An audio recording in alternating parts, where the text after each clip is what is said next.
of the heavens and the earth, Lord. The living God, the Holy One. Say you are, and we give you worship. Say you are. Il y a ce qu'on appelle les esprits territoriaux. Eux, ils contrôlent un espace, une ville, une contrée. Et parmi eux, il y a aussi des entités qui contrôlent les hommes. Il y a des entités qui contrôlent les destinées des hommes. En fait, quand tu ne sais pas comment fonctionne la cosmologie satanique, tu ne sauras pas comment en fait prier, tu ne sauras pas comment mener des combats pour dire tu ne touches pas à ce qui m'est destiné. Est-ce que vous comprenez cela? Dans la vie de Bartimée, Bartimée avait une destinée de gloire, comme cela est décrit dans son nom. Le sens, on va le voir, le sens spirituel du nom Bartimée. Mais cependant, Bartimée était mendiant. Bartimée était aveugle. Bartimée vivait une vie qui n'était pas la sienne. C'est une vie qui avait été imposée par les principautés, en fait, qui régnaient dans cette ville, la ville de la lune, du Dieu de la lune. Il était sous cette influence. Bartimée. Alléluia. Bartimée. Pendant combien d'années un homme de dignité, un homme d'honneur, pendant combien d'années? Jusqu'à ce que Jésus vienne. Bartimée a vécu une vie misérable, en dessous de ce que Dieu avait prévu. Bartimée vivait de quoi? Il ne vivait que d'aumône. Vivait sur la base de la pitié des gens. Voilà ce qu'ils ont fait la vie de la vie.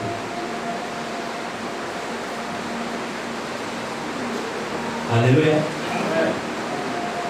Dis au nom de Jésus. Au nom de Jésus. Je déclare ce matin que mon statut change.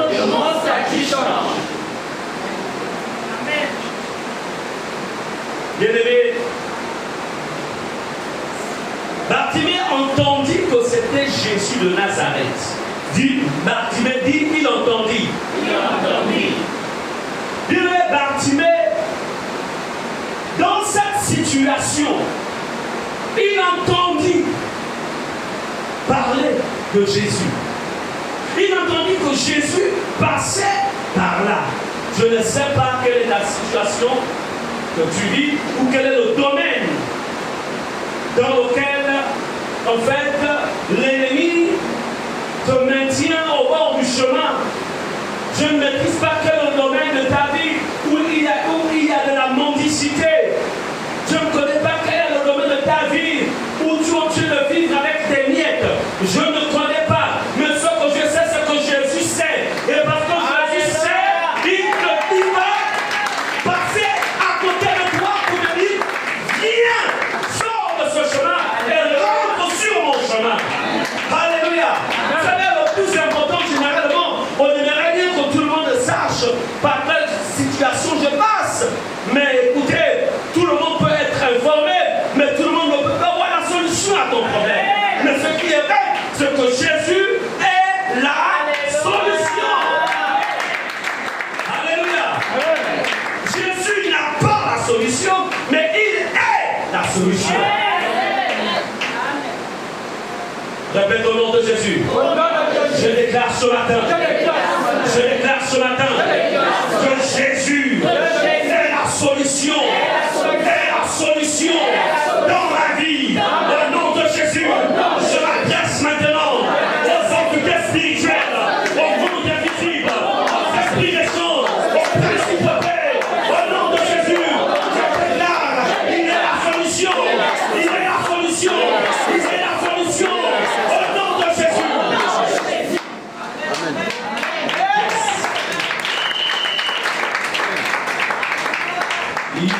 solution. It's my answer. Yeah. Il est ma réponse. Il est ta solution. Il est ma solution. Bien-aimés, c'est pourquoi il faut prêcher Jésus autour de vous. Ne soyez pas muets, s'il vous plaît. Ne soyez pas muets. Parlez de Jésus. Dites à quelqu'un, Jésus peut changer ta vie. Lorsque vous voyez cet homme, lorsque vous voyez ce voisin qui vient vous exposer son problème, au-delà de la sagesse humaine, mais comprendre qu'il a besoin de Jésus qui est dans ta vie. Il peut comprendre et entendre ce que Jésus est capable de faire. Ne pense pas que ce sont les 10 000 francs que tu vas lui donner qui vont changer forcément sa vie. Mais c'est tout simplement le Jésus que tu vas lui présenter et qui l'amènera en fait à comprendre qu'il est la solution. Amen. Est-ce que ça veut dire qu'on doit plaider les gens si on doit les aider? Quand c'est possible. Amen. Mais je ne dois pas oublier de mettre Jésus au centre. Jésus. Jésus. Il a entendu que c'était Jésus de Nazareth. Et il se mit à crier, Fils de David. Il a levé une intercession. Rikaya Baba. Jésus, Fils de David. Ça, après, il avait dit Fils de David, il a fait activer l'alliance.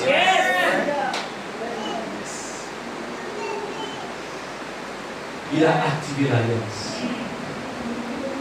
Parce que le Messie devait être un des descendants de David.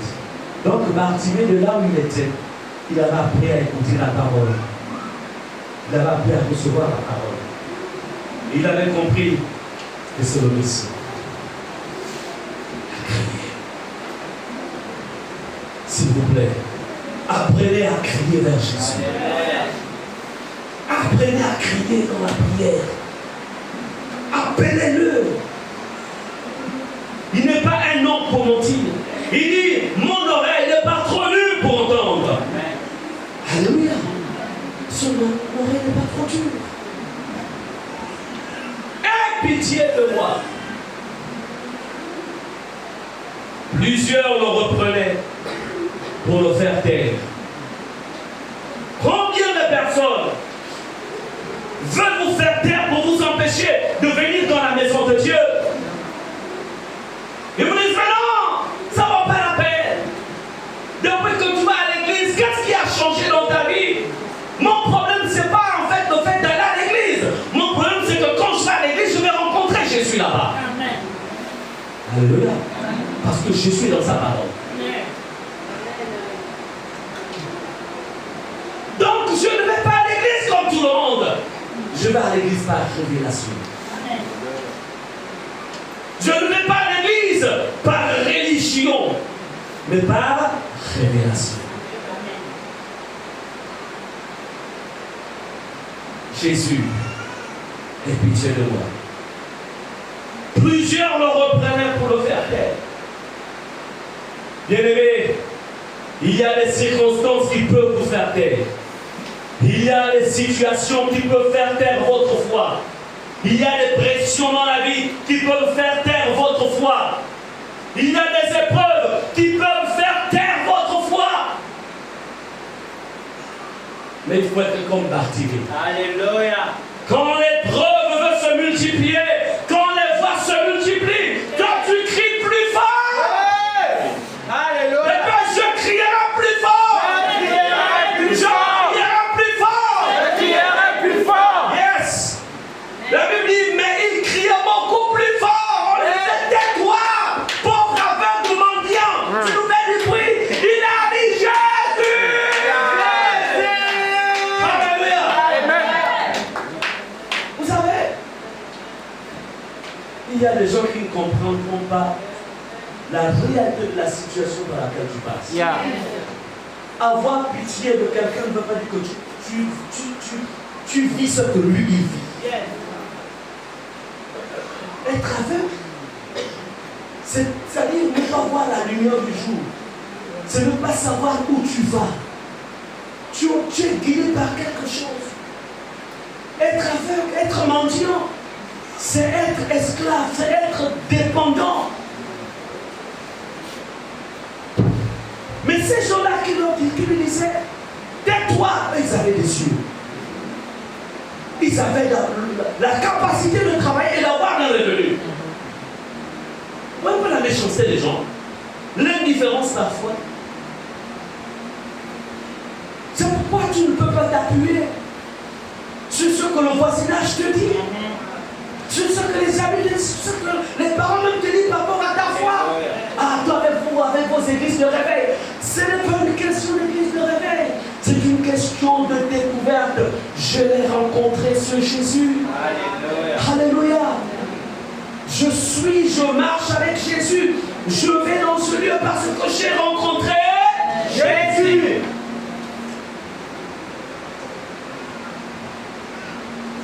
Plusieurs le reprenaient. Dis au nom de Jésus. Au nom de Jésus. Je déclare ce matin. Aucune circonstance. Aucun problème. Aucun homme. Aucun métier. Aucune promotion ne me fera sortir de la présence de mon Dieu. Ne m'empêchera de continuer à suivre Jésus. De continuer à aller à l'église. Au nom de Jésus. Vous savez, la plus grande séduction, et je vous encourage de ne pas tomber dans cette séduction. La plus grosse séduction que Satan a réussi à introduire au milieu des chrétiens, c'est d'avoir des chrétiens qui pensent que suivre un culte à la maison ou s'accrocher à la prédication d'un éminent homme de Dieu qui est quelque part dans le monde, ça peut être en Asie, en Europe, en Afrique ou aux États-Unis, il peut penser non, de toute façon, moi, vous savez, bon, les églises, je pense que ça va être. Non, je ne veux pas parler de ça. Tu sais, moi, la foi, je préfère que je reste à la maison. Je suis le culte. Déjà, quand je écoute cet homme-là, quand il prêche, ça me fait beaucoup de bien. Ça me suffit. Moi, je ne veux plus les problèmes. Moi, les hommes de Dieu. Et puis, bon, il devient en fait, son berger, ça devient la télévision.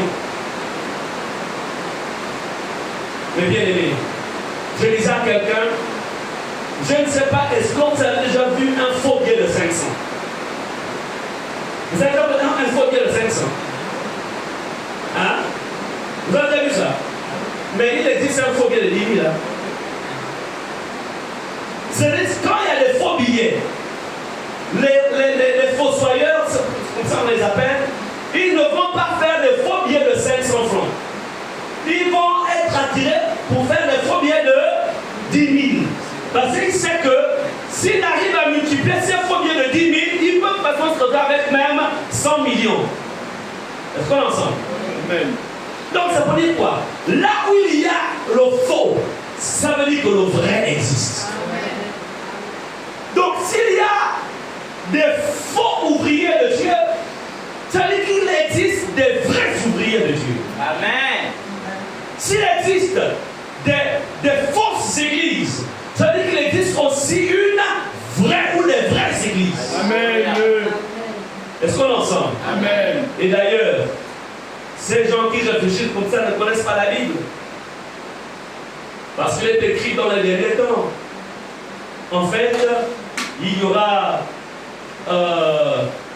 en fait, les gens s'éloigneront de la foi dans les derniers temps. Donneront un évangile qui n'a en fait pas de racine, qui n'est pas dans la vraie doctrine. Est-ce qu'on est ensemble? Mais nous sommes dans ces derniers temps. Non. Nous sommes dans ces derniers temps, bien aimés.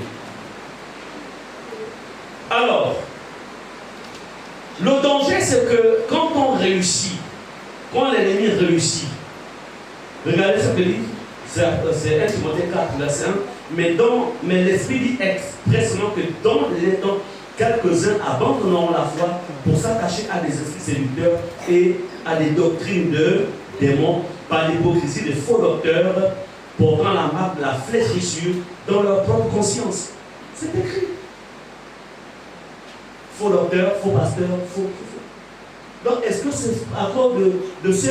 Jésus lui-même, il a, l'Esprit de Christ a prophétisé que dans les derniers temps, il y aura des faux. Maintenant, moi, je vais refuser d'aller dans mon église parce qu'il y a des faux. Au point où tu vas commencer à soutenir ton berger. Peut-être que c'est chose à lui aussi, quand même, de parler à ça. Amen. Donc, ce n'est pas un mystère. Dans l'équipe de Jésus, il y avait un Judas. Donc, la stratégie de l'ennemi, c'est laquelle? C'est de te faire sortir de la communauté. Et une fois que tu sors de la communauté, qu'est-ce qui va se passer? Tu deviens en fait une brebis sans berger. Et quand tu es une brebis sans berger, tu es en fait une proie facile à être mangée. Et l'ennemi va en profiter pour tordre maintenant quoi? Pour tordre ta doctrine. Tu continueras à prier à la maison, tu continueras à lire la Bible, tu continueras à chanter des cantiques, mais ce qui en fait la force en toi va disparaître. Parce que la force, elle est dans la communauté. C'est pourquoi Jésus a dit, je bâtirai mon église. Et il a aussi dit que là où 2 ou 3 personnes sont assemblées en mon nom, je suis présent au milieu. Il n'a pas dit, là où les gens seront devant la télévision, en train de suivre une prédication, je serai aussi au milieu de cette... Non. C'est de la séduction. Amen. Est-ce que ça veut dire qu'on ne peut plus en être édifié? Si, mais je ne peux pas, tu ne peux pas, en fait, sortir de la communauté. Vous savez ce qu'on a fait ce matin? Qu'est-ce que tu peux donner à Dieu? Tout ce que nous avons, c'est Dieu qui nous l'a donné. Qu'est-ce qui, en toi, peut glorifier Dieu? C'est ta louange. Le sacrifice des lèvres qui confesse son nom. Lorsque nous sommes tous réunis et que nous adorons le Seigneur, alors qu'est-ce qui se passe? C'est une offrande qui monte vers le Seigneur. Amen. On appelle ça la loi de la multiplication. Est-ce qu'on est ensemble? Mais lorsque tu dirais, mais parce que quand je suis sur à la maison, quand j'adore, quand je loue, mais c'est la même chose, non? Non, ce n'est pas la même chose. Sinon, il n'aurait pas dit un chasse 1000, deux chasse 10 000. Sinon, il n'aurait pas aussi dit que là où 2 ou 3 personnes. Il aurait dit là où il y a une seule personne. Donc, l'église, c'est le lieu où je viens apporter mon offrande d'adoration, mon offrande de louange, unie avec mes frères. Je lui apporte cette offrande, alléluia. Quand ça se multiplie, quand ça se mélange, ça monte jusqu'au trône de la grâce. Est-ce qu'on est ensemble? Amen. Il faut saisir cela. Il faut comprendre cela. Bien aimé, c'est peut-être une parenthèse que j'ai ouverte. La Bible nous dit, Jésus, parce que Bartimée criait. Bartimée criait pourquoi? Parce que Bartimée était conscient de son handicap. Bartimée était conscient de son problème. Bartimée avait besoin d'une réponse. Mais il attendait le bon moment. Je ne sais pas si tu es conscient de ton handicap. Le problème, c'est qu'aujourd'hui aussi, il y a beaucoup de chrétiens qui ont en fait, qui deviennent très, très naturels. Ils expliquent tout naturellement. Non, si c'est tout à fait normal, tu sais, vous savez, bon. C'est scientifiquement ça s'explique. Voilà, vous savez, tant que tu donneras une explication naturelle à tout, tu auras du mal à te servir ou à rentrer dans le monde spirituel et prendre des solutions spirituelles pour répondre à ton problème ou au problème. Rien de ce qui est visible n'a été fait des choses visibles. Rien. Est-ce que vous comprenez cela? Même les hommes qui sont élevés en dignité dans certains pays ou dans des pays, en fait, ils connaissent en fait que rien ne bouge dans le plan naturel si dans le monde spirituel ça n'a pas bougé. Ils savent ça. Et ils sont prêts à faire des sacrifices, ils sont prêts à élever des autels, ils sont prêts à tout faire pour mettre en mouvement des entités plus puissantes afin que leurs objectifs soient atteints. Mais les enfants de Dieu ne savent pas ça. Pour certains, pas tous, mais certains. Bien-aimé Bartimée ici avait compris qu'il fallait que sa vie change. Alléluia. Il était fatigué d'être mendiant. Il était fatigué. La Bible dit, je ne sais pas si toi il y a quelque chose qui te fatigue. Je ne sais pas. Est-ce qu'il y a quelque chose qui te fatigue? Bien, mais c'est ce qui te fatigue qui va te révolter. Et quand ça te révolte, ça te donne une position, une situation. Ça t'emmène en fait à adopter une attitude. Est-ce qu'on est ensemble? Tu étais fatigué. Comment quelqu'un avec une destinée aussi glorieuse se retrouve là toute sa vie assis, mendiant? Il ne pouvait même pas se marier. Vous avez vu un mendiant se marier? Vous avez vu un aveugle se marier? Bon, c'est vrai que ça arrive. Non, il y a des aveugles quand même qui sont occupés. Il y a des aveugles mariés. Oui, il y a des aveugles mariés. Mais est-ce qu'ils sont heureux? Non. Parce qu'il y a quelque chose qui leur a été volé. Ils n'ont pas toute l'autonomie. Amen. Qu'est-ce qui t'irrite dans ta vie? Qu'est-ce qui t'irrite dans la vie de ta maison? Qu'est-ce qui t'irrite quand tu vois tes enfants? Quand je dis irrité, c'est pas pour gronder ou maudire l'enfant. C'est pas dans ce sens. Dans le sens où tu dis, ça doit, qu'est-ce qui t'en a dit? Ça là, ça doit changer. Amen. Qu'est-ce qui t'irrite?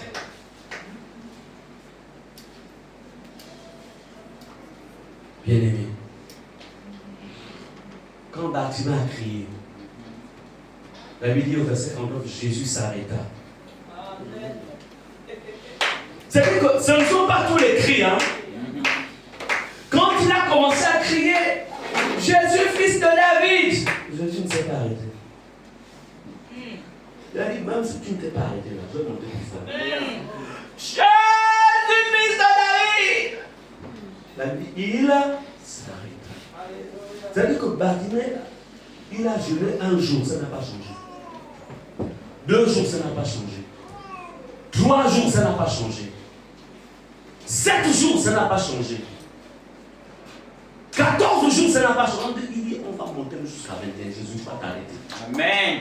Tu vas t'arrêter pour moi. Le gars est monté jusqu'à 21 jours.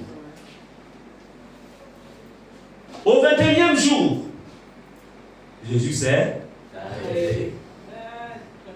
On appelle ça la persévérance. Amen. La persévérance. Bien-aimé, Église, il y a des choses qui ne se règlent pas en un jour, mais qui se règlent en 21 jours. Moïse avait réglé son problème, le problème d'Israël, c'est qu'il avait besoin de 40 jours. Amen.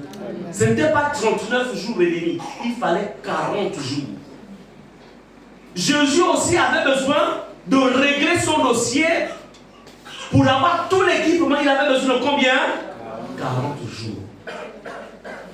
C'est pourquoi dans cette histoire-là, ce n'est pas la manière dont l'ancien accent fonctionne. Non, c'est vraiment dont le Saint-Esprit va t'inspirer. Alléluia. Lui, c'est peut-être 21 jours, mais toi, ça peut être 40 jours. À l'autre, ça peut être 3 jours. Esther, c'était combien de jours? C'était 3 jours. Daniel, c'était combien de jours? 21 jours. Alléluia. Amen. C'est pourquoi il ne faut pas fonctionner par suivisme. Yes. Il y a des défis. vas dans la présence et tu sens comment l'esprit te pousse. Amen. Il te dit aujourd'hui là, tu ne touches pas le repas. Tu manges le pouvoir. Amen. Ne veux pas le dire, il ne faut pas aller dire à l'autre. Vraiment, je sens que je me demande de prendre vraiment 21 jours de jeûne et de prière sans manger, sans boire. Je me dis, ah, mon frère, il faut faire attention. 21 jours. Tu es sûr, ça c'est pas le diable qui t'a parlé. Mais lui, il est obligé de te conseiller comme ça parce qu'en fait, Dieu ne lui a pas parlé. C'est à quoi que Dieu a parlé. Donc lui, le gars, il raisonne scientifiquement.